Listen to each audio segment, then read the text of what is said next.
C'est aujourd'hui, c'est maintenant que tu dois trier, tu dois faire un ménage dans ce que tu consommes, à la fois physiquement, mais aussi psychologiquement.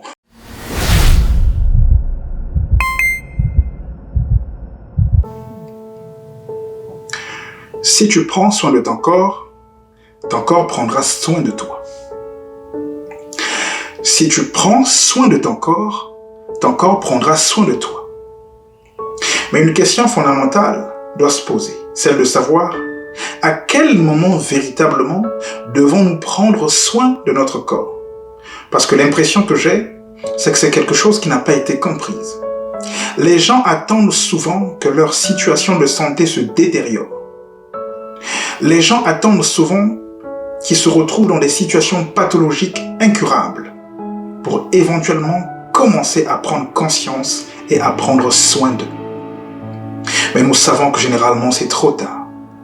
C'est la raison pour laquelle l'adage dit que le meilleur moment de prendre soin de soi, c'est lorsqu'on est encore en bonne santé. Pour le dire autrement, le meilleur moment de prendre soin de soi, c'est lorsqu'on n'est pas encore malade. Dieu sait que ce n'est pas ce que nous faisons. Nous attendons que les situations se détériorent, que la santé soit rabaissée plus bas que terre, que nous puissions nous retrouver dans des situations pathologiques incurables pour éventuellement commencer à rectifier le tir. Mais comme je l'ai dit, souvent c'est trop tard. Tu dois prendre soin de toi lorsque tu jouis encore d'une santé parfaite.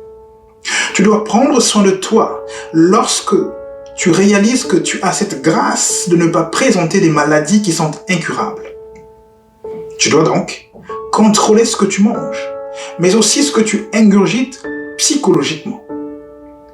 Parce que tu es censé savoir que ce qui nourrit l'homme, c'est bien évidemment ce qu'il mange, c'est-à-dire que les aliments, mais aussi ce qu'il ingurgite par ses pensées. C'est la raison pour laquelle tu es censé avoir un contrôle absolu à la fois sur ce que tu manges, mais aussi ce que tu consommes à travers tes pensées.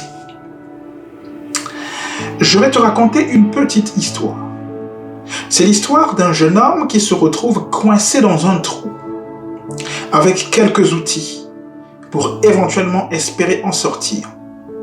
Ce jeune homme se bat. Ce jeune homme se débat pour sortir du trou, mais rien ne se passe.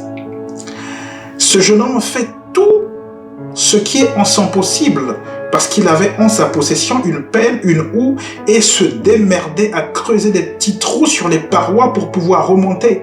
Mais finalement, le résultat qu'il espérait avoir était diamétralement opposé à ce qui se passait. C'est-à-dire que la personne, le jeune homme, s'enfonçait encore de plus belle.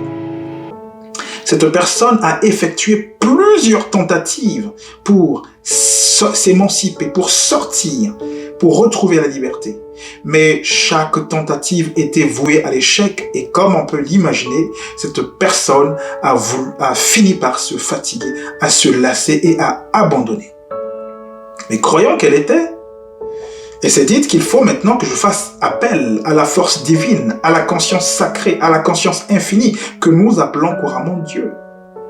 Et là, elle crie. La personne crie, le jeune crie. Mais Seigneur, pourquoi m'as-tu abandonné? Pourquoi ne me sors-tu pas de ce trou?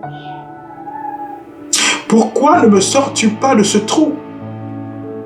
Et là, le Seigneur lui dit, je ne te sors pas de ce trou parce que je t'avais donné des outils, parce que je t'avais donné la sagesse, parce que je t'avais donné des armes, tout ce dont tu avais besoin pour éviter de tomber dans le trou. Fin de l'histoire. Tu ne dois donc pas attendre que les conséquences surviennent pour prendre conscience. Cette vidéo s'adresse à toutes les personnes qui jouissent encore d'un état de santé extraordinaire. Ceux qui jouissent encore d'une santé parfaite. Une santé mentale, bien évidemment, mais aussi une santé physique. C'est aujourd'hui, c'est maintenant que tu dois trier, tu dois faire un ménage dans ce que tu consommes, à la fois physiquement, mais aussi psychologiquement. N'attends pas que les choses s'empirent, Car généralement, lorsqu'on se retrouve de l'autre côté, c'est-à-dire que du côté où la pathologie nous absorbe, nous écrabouille, il est souvent difficile de pouvoir revenir à l'étape initiale, c'est-à-dire que de bénéficier de nouveau de la santé qui était la nôtre avant. On peut se débattre, on peut se battre, mais il est pratiquement difficile de retrouver la même santé. Donc, si tu veux avoir une longue vie, si tu veux avoir une santé saine, si tu veux espérer vivre assez longtemps, commence à prendre soin de toi maintenant. J'espère t'avoir parlé et j'espère te parler encore dans les jours à venir. Mais si tu n'es pas encore abonné, abonne-toi, active la cloche de notification parce que sur cette chaîne, l'objectif c'est de te donner toutes les armes dont tu as besoin afin de décider par toi-même. Rien n'est encore perdu. Tout est encore possible. Mais c'est maintenant qu'il faut agir car demain sera trop tard. Agir, c'est sortir de sa zone de confort. Agir, c'est s'armer de courage et ne pas avoir peur d'affronter les situations difficiles. Agir, c'est aussi être conscient qu'on ne peut pas toujours faire l'unanimité et c'est tant mieux. Ciao.